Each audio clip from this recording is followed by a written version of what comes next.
An 11-year-old boy is facing a trial for allegedly shooting his mother over denying or being denied a VR headset. It's Stacey Cole and Carroll Hughes. Yesterday we talked about, I believe it was a 14-year-old Yeah, he was boy. 14. Okay. This one's 11. And this one, this story unfolded in November of 22 in Milwaukee, Wisconsin. So about 3 hours from where I currently am. An 11-year-old boy is set to stand trial for allegedly shooting his mother in the face, reportedly due to her refusal to purchase a virtual reality headset for him. The identity of the boy remains at this time.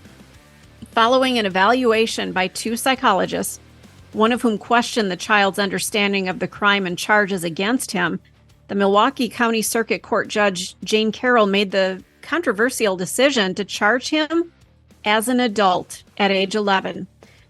This story is, I guess, I'm not an attorney, I'm not a judge, but I do feel there's something not right about this boy. We'll continue with the story, but I'm not sure that he can take care of himself as an adult. He's not an adult, though. He's not. 11. He's so far from being an adult. And I think the child should be punished.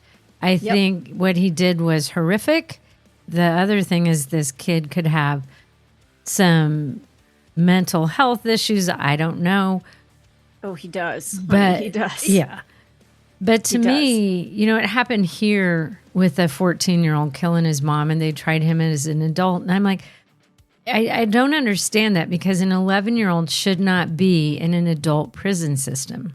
Correct. There's no good place for a child who does this. I don't think we have the perfect system in place. I think he should be locked up for a good amount of time. I don't think when the kid turns 21, he just gets out by any means. Right. Yeah, I don't think he should come back into our society as we know it. And you'll see why coming up in the rest of the story. But there's somewhere else that he needs to be, and an adult prison is not it. So continuing on in the story, despite concerns raised by the boy's attorney about his ability to advocate for himself, Judge Carroll determined that the child did not have a, quote, major mental diagnosis that would impede his trial as an adult. Now, according to the criminal complaint, the boy is accused of fatally shooting his mother, Kiana Mann, age 44, in the eye at their Milwaukee home on November 21st, 2022. He allegedly attempted to hide the weapon that he used and then informed his older sister of their mother's death, which prompted her to call 911. The boy reportedly accessed his deceased mother's Amazon account the following day to purchase the Oculus virtual reality headset, the one that was denied. Initially, the child claimed the shooting had been accidental, allowing him to remain with his family. Doubts arose within that family, though, leading to the boy confessing to his aunt that he had intentionally aimed the gun at his mother. As outlined in the complaint, the child's family informed detectives of the history of anger-related problems that persisted throughout his life. He's only 11.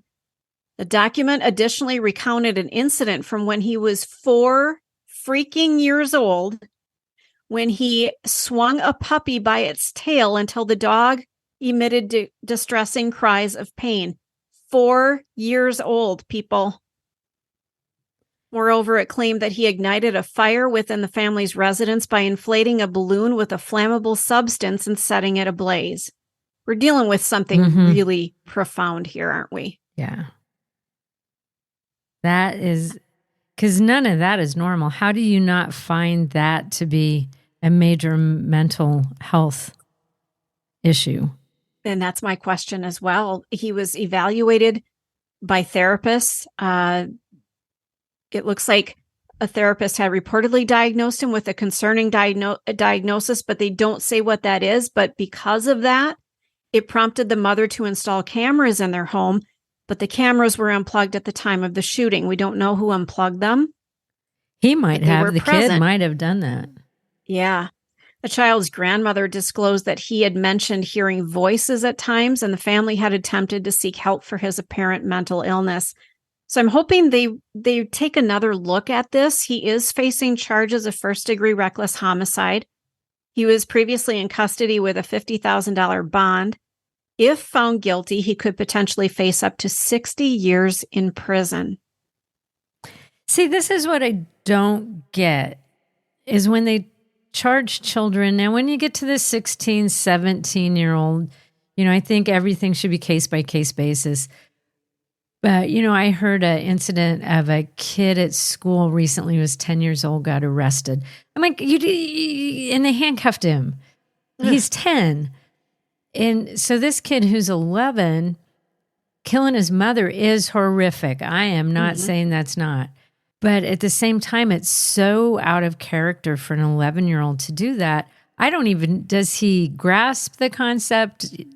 He wants what he wants. He doesn't care whatever stands in his way. Is he a 11-year-old little psychopath? It kind of sounds like he is. Carroll, I think he was a 4-year-old psychopath. True. And that's just a couple examples. Imagine what this family lived with day after day after day.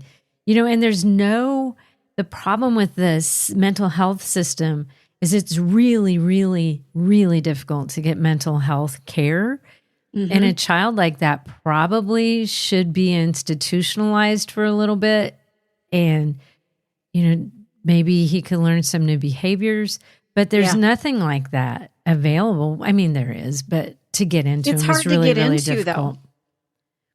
And so you try to get your child help, you get him to a therapist, but what good is an hour or two going to do? And in the meantime, nobody's safe, including the family pets. And it just ends in absolute tragedy, which makes me think this family's been living like this for years. Now, is an adult prison the right place to treat an 11-year-old? What?